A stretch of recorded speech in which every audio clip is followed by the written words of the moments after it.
복지천국 덴마크에서 선택한 한국행이요? 다 이유가 있죠. 덴마크라는 나라에 대해서 다들 첫 번째로 떠올릴 이미지는 복지 천국일 텐데요. 한국의 예능 방송 등에서도 몇 차례 다뤄진 적이 있죠. 북유럽의 복지 천국, 노후 걱정 없이 누구나 행복한 나라. 오늘 사연의 주인공은 바로 그런 복지 천국 덴마크에서 한국으로 왔습니다.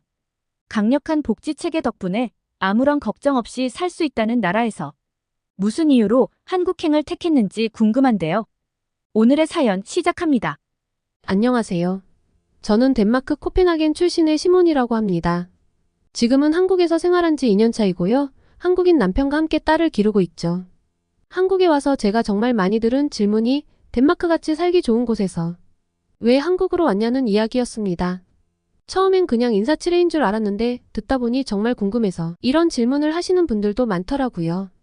왜 이런 질문들을 하실까 하는 제 궁금증은 한국에서 덴마크를 다루는 방송들을 보며 이해가 되었습니다. 한국 방송에서 만난 덴마크는 환상 속의 나라, 천국과도 다를 바 없는 완벽한 나라의 모습이더라고요. 물론 덴마크의 복지체계는 꽤 잘 되어 있죠. 모든 국민이 차별받지 않고 동등한 교육과 의료 혜택을 누릴 수 있어야 한다는 철학으로 나라 시스템이 운영되는데요. 많게는 임금의 50% 넘게 세금을 떼어가는 대신 모든 국민에게 의료 서비스도 무료, 모든 교육은 무료, 관대한 실업급여 등 사회보장 시스템이 잘 되어 있어 다른 나라 국민들이 보았을 때 부러워하는 것도 이해는 갑니다. 분명한 장점이 있기에 한국행을 많이 고민했던 것도 사실이에요. 이렇게 결정을 내리기까지 갈등이 없었던 건 아닙니다. 특히 남편과는 정말 여러 번 대화하고 때로는 부딪히기도 했지만 결정적으로는 아이를 위해 과감하게 한국행을 선택했는데요. 저는 다시 생각해도 참 좋은 선택이었다고 생각해요. 지금부터 제가 어떤 일들을 겪고 한국에 오게 되었는지 말씀드릴 텐데요. 이런 내용들은 한국 분들이 전혀 생각하지 못한 덴마크의 어두운 면이라 좀 놀라실 수 있겠네요. 하지만 이렇게 솔직한 덴마크 사람의 이야기를 들려드리는 것도 의미 있는 일이라고 생각합니다. 우선 덴마크에서 아이를 기르며 계속 살아도 괜찮을 것인가에 대한 의문이 크게 생긴 결정적 사건을 이야기해 볼게요. 몇 년 전 겨울에 남편이 크게 아팠습니다. 덴마크는 코로나 때 유럽 국가들 중에서도 빠르게 각종 제한 조치를 전면 해제했습니다. 마스크 의무화도 일찌감치 해제했고 감기와 크게 다를 바 없다고 선언을 했죠. 이런 조치에 국민들의 반발은 없었습니다. 저 역시도 별 생각이 없었죠. 남편은 벌써 이렇게 해제해도 되냐고 불안해했지만 전 괜찮을 거라고 자신했어요. 그런데 어느 날 남편이 목이 너무 아프다고 하며 잠에서 깼는데 제대로 말도 못하더라고요. 그리고 두통이 너무 심하다며 머리를 부여잡고 괴로워하는데 한눈에 봐도 너무 심각해 보였습니다. 급한 대로 찬장을 뒤져 감기약을 먹이고 재웠는데 아침에는 상태가 더 심각해졌어요. 코로나가 의심되는 상황이라 셀프 검사 키트를 사러 갔는데 팔지 않아 퇴근길에 여러 군데를 헤매며 셀프 검사 키트를 사기 위해 뛰어다녔죠. 겨우 하나를 구해 집에 들어간 순간 저는 충격적인 남편의 모습을 목격했습니다. 남편이 식은땀으로 온몸이 젖어 있고 눈도 제대로 못 뜨는 거예요. 심지어 경직이 심해 제대로 움직이지도 못하고 있더군요. 덴마크 사람들은 아플 때 바로 병원을 가지 않고 우선 자연 치유를 해보려고 합니다. 저도 그래서 일단 약을 먹고 쉬라고 했고요. 감기 몸살이나 독감 정도로는 병원에 잘 안 가거든요. 그런데 열이 너무 높고 몸에 열꽃이 번져 있어서 이러다 큰일 나겠다 싶어 응급센터에 전화를 했죠. 덴마크는 두 가지 응급 연락처가 있습니다. 하나는 죽어가는 사람에 쓰이는 앰뷸런스를 부르는 번호가 있고 또 하나는 응급실에 가기 전 미리 예약하는 번호죠. 응급실을 예약을 하고 간다는 게 사실 말이 안 되니 좀 어이가 없으실 테지만 이렇게 해야 대기 시간이 줄어드니 미리 전화를 해서 상담을 받고 상황을 설명해줘야 합니다. 문제는 전화를 하고 기다리는 시간이 꽤 길죠.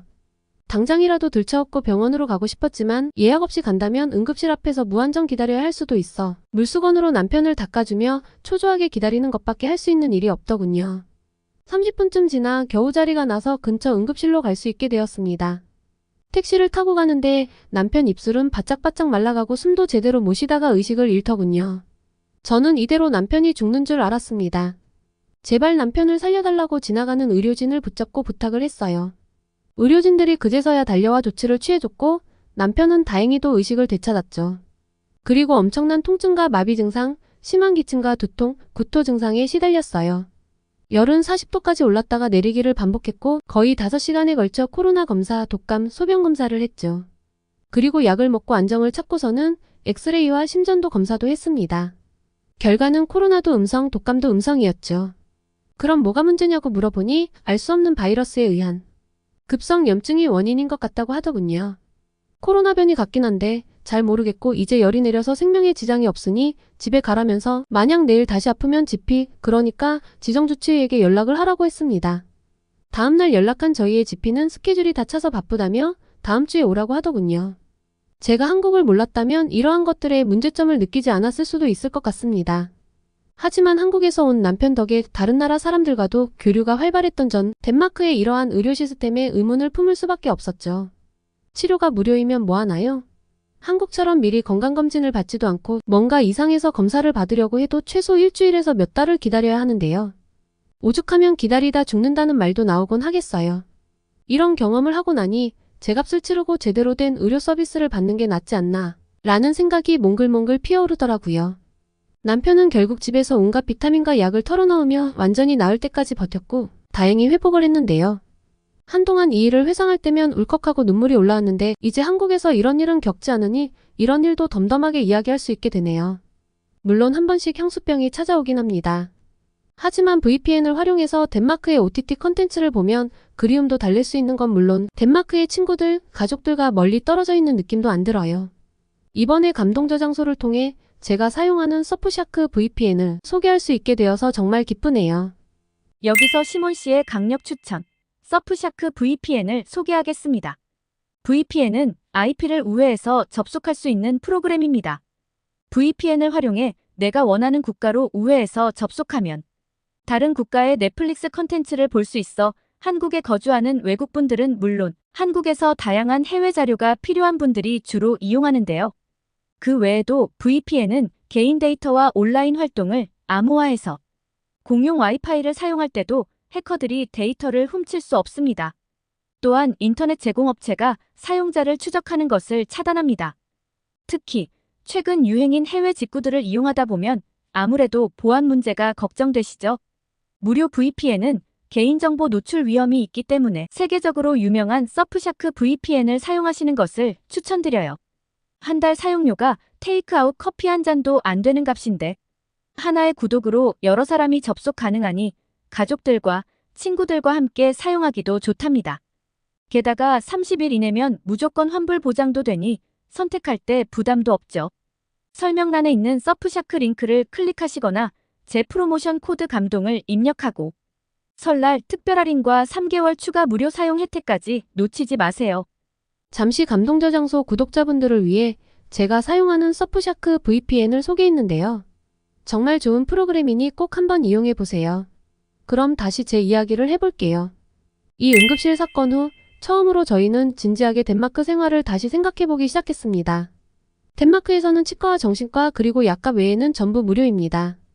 암에 걸려서 치료를 받는다고 해도 무료죠. 이렇게만 들으면 참 환상적인데요. 아이러니하게도 덴마크의 암 발생률과 암 때문에 목숨을 잃는 확률은 전 세계에서 가장 높습니다.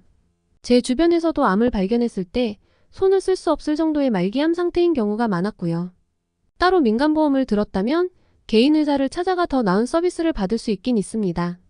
하지만 4, 5시경 클리닉 문을 닫기 때문에 응급 서비스는 국가가 정해둔 병원에 가야 하는데 이마저도 대기 후 상담을 받고 오케이 사인을 줘야 응급실에 갈 수 있고 가서도 대기를 해야 하죠. 총각을 다투는 일이라면 중간에 어떻게 되어도 이상하지 않을 의료 시스템입니다. 복지국가의 무료 의료 시스템의 한계를 제대로 맛본 이후 처음으로 이 나라의 어두운 면을 뒤집어본 경험은 제게 비판적 시각을 안겨주었습니다. 주치의 예약은 기본 일주일, 처방받은 약은 3만원, 4만원씩 하더라도 진료가 무료이니까 괜찮아 라고 생각해왔는데 남편을 통해 한국은 그렇지 않단 걸 알고 덴마크보다 더 좋은 시스템이 있단 것에 충격이 심했죠. 무료라고 해도 약값이나 성인의 치과 진료비는 무료가 아닌데 한국에 와서 보니 평균적으로 덴마크가 2~3배는 비싸더라고요. 게다가 무상의료이기 때문에 정부 자체에서 의료 수요를 제한하려는 경향이 강해 처방에 굉장히 소극적입니다. 약을 적게 쓰는 건 나쁘지 않은 거 아닌가? 라고 할 수 있겠죠. 하지만 멀쩡하게 잘 끼고 다니던 렌즈가 갑자기 너무 따갑고 아파서 걱정이 되는 마음에 엄청난 예약 스케줄 속에서 간신히 빈자리를 찾아 2주 만에 의사를 만났는데 렌즈와 안경을 한번 보고 눈도 한번 들여다보더니 왜 렌즈가 따가운지는 저도 잘 모르겠네요. 눈을 푹 쉬게 해주세요. 라고 누구라고 할 법한 말만 한 뒤 안경을 깨끗하게 닦아주고 가라고 하면 무료인 게 큰 의미가 있나 싶습니다. 제값을 치르고 제대로 된 의료 서비스를 받는 게 낫죠. 남편이 겪은 응급실 이야기는 사실 덴마크에서 흔한 사례입니다. 제 친구는 수두에 걸려서 열이 40도에 육박하고 고통이 심해서 울면서 몸부림치는데 의사가 심각해 보이지 않는다는 이유로 만나주지 않았고 응급실 예약을 하고 4일 만에 응급실에 갔지만 수두인데 그냥 쉬라며 돌려보냈어요. 고통에 몸부림치며 홀로 회복을 한 친구는 살 길은 운동뿐이라며 운동 매니아가 됐죠. 세금을 그렇게나 많이 걷어가는 이유 중 하나가 이런 무상 의료도 있는데 결국 국민들이 사보험을 든다면 별 의미가 없지 않나요? 그리고 아이를 낳고 기르면서 고민은 더 깊어졌습니다. 딸은 눈에 띄게 똑똑해서 영재 소리를 듣고 있거든요. 개인적으로도 아이가 자신의 능력을 최대한 발휘하면서 살아갔으면 하는 바람입니다. 그런데 덴마크 사회에서는 아이가 성취에 대한 동기부여를 얻기 정말 어려워요. 덴마크는 직업에 귀천도 없고 본인이 원하는 공부는 돈 걱정 없이 할 수 있으니 좋은 거 아니냐고 생각하시겠죠? 한국 방송에서는 덴마크 사람들은 돈을 더 버는 것에 큰 욕심이 없다고 하지만 한 커플만 벗겨보면 그렇지 않습니다. 덴마크는 빈부격차가 정말 크거든요. 저와 남편은 20평짜리 주택 월세를 한국 돈으로 320만 원을 내고 거주했는데 친구는 비슷한 조건의 집을 반의 반값도 안 되는 가격에 렌트를 하고 있었습니다. 부모님이 물려주신 아파트 두 채 중 한 곳에 살고 있기 때문이죠. 저희도 좋은 집을 사고 싶었어요. 그런데 능력이 아무리 뛰어나도 이걸 뛰어넘을 만큼 부를 축적하는 건 덴마크에서 불가능합니다. 세금도 너무 많이 나가고 물가도 너무 비싸거든요. 부가가치세가 25%니까요. 덴마크 사람들도 연봉을 올리기 위해 이직을 꾀합니다. 한 회사를 그리 오래 다니지 않아요. 하지만 월급이 올라도 세금이 너무 큰 비중을 차지하고 월세를 내고 나면 남는 게 없죠. 제가 살고 있는 집보다 쾌적한 덴마크의 교도소를 보면 한 번씩은 내가 뭐하고 사는 건가 싶을 때도 있습니다. 덴마크 문화 자체가 부를 자랑하지 않는 분위기고 그렇게 자랑하는 사람에 대해서 혐오감을 보이는데 사실은 연봉을 올리기 위해 이직도 하고 더 좋은 집에 살고 싶은 욕망도 다들 있습니다. 눈이 오고 비가 올 때 자전거 말고 차를 타고 싶어 해요. 그런데 자동차 등록세가 차 가격의 180%, 부가세가 25%니 부담스러워서 외국에서 차를 구매해서 들어오는 편법까지도 일삼죠. 이런 일들이 결국 다들 내면에 물질에 대한 욕망이 있던 걸 보여주는 사례 아닐까요?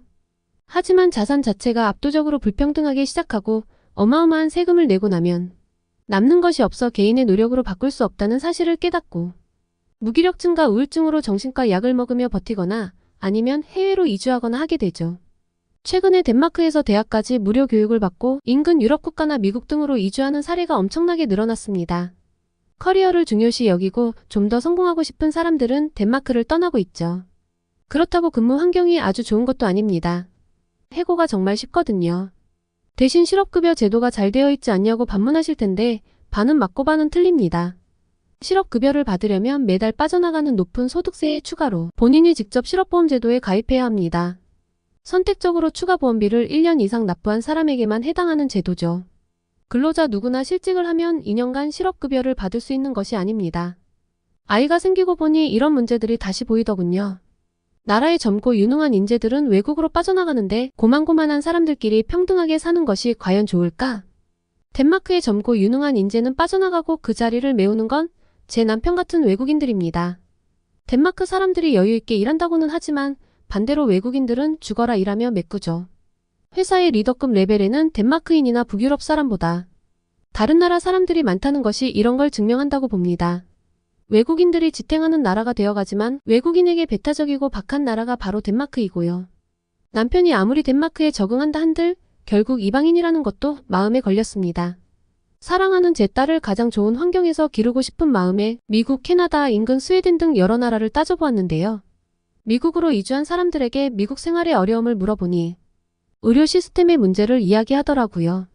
스웨덴 역시도 큰 틀에서는 덴마크와 다를 바가 없었고요. 결국 한국이 정답이었습니다. 능력을 발휘해서 부를 축적하는 것이 가능하고 그러한 개인의 노력은 인정해주고 또 개인의 성공과 성취를 박수쳐주는 곳이니까요. 합리적이고 수준 높은 의료 시스템 안에서 살아갈 수 있다는 것도 높이 샀고요. 게다가 치안 역시 전 세계 어디를 견주어봐도 1등으로 손꼽히니 걱정이 없습니다.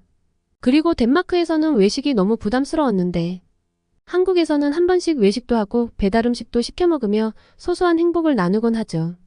파랑새는 없다고는 하지만 적어도 제게 있어 한국은 제 딸의 능력을 또 남편의 능력을 최대한으로 발휘할 수 있는 곳이고 안심하고 딸을 기를 수 있는 곳입니다. 개인적으로는 덴마크가 한국에서 배울 점들을 배워와서 좀 더 발전하길 바라는데 아무래도 쉽지 않겠죠? 앞으로 한국에서 지내며 또 전하고 싶은 이야기들이 있으면 이렇게 나누어 보겠습니다. 모두 즐겁고 행복한 2024년 맞이하세요. 오늘은 한국 남성과 결혼해 덴마크에서 한국으로 온 덴마크 여성의 사연이었습니다. 오늘의 사연 어떠셨나요? 오늘의 사연이 마음에 드셨다면 구독과 좋아요를 눌러주세요. 여러분의 구독과 좋아요는 계속해서 좋은 사연을 소개할 수 있는 힘이 됩니다. 이상 감동저장소였습니다.